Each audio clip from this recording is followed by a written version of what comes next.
Più infermieri, più medici, meno nuovi ospedali, anzi basta nuovi ospedali, basta Zaia. Noi ci abbiamo fatti 80, me ne mancano un po'.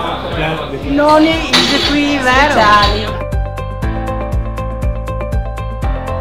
Piacere Alessandra, ciao. Sanità del Veneto, fa schifo. Si te operati ti mette dopo 2 giorni e non c'è l'assistenza domiciliare. Non c'è, non esiste.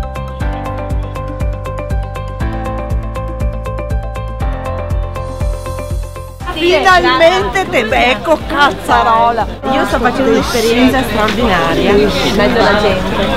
Senti la nostra Alessandra! Allora tutti. Mi raccomando, Benvenuta al nostro paese. però lei mi scriva anche quali lascio il mio indirizzo, così mi può scrivere le osservazioni, i commenti. In gamba sempre, Mariano! Ciao!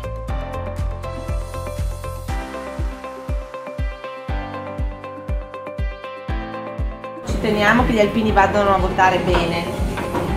Bene.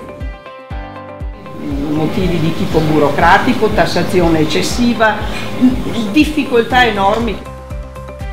Noi abbiamo una regione che è diventata un elefante burocratico che non dà neanche risposte quando i imprenditori attendono risposte veloci per dare lavoro.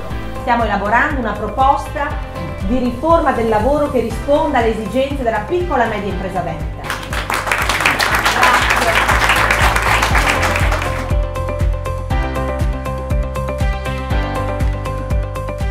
Non si può andare a Due Ville senza andare a portare il saluto a una staffetta partigiana. Cos'è che ti senti di dire tu, Mary, ai giovani? Che cosa va detto ai giovani? Di cercare di essere sempre onesti. Sta arrivando Alessandra Moretti. Ho promesso loro una cosa, che qui si apriranno opportunità di lavoro, di crescita professionale e anche opportunità di fare una famiglia e dei figli. Mi conosce, mi ha detto che sono tosta prima. Tosta e brava! Grazie. Volevo dire, le scuole veneta. Qui arriveranno una botta di risorse mai vista per la messa in sicurezza dei nostri edifici scolastici. La civiltà di un paese si misura anche dal livello delle nostre scuole, quindi credo che questo sia già un segnale.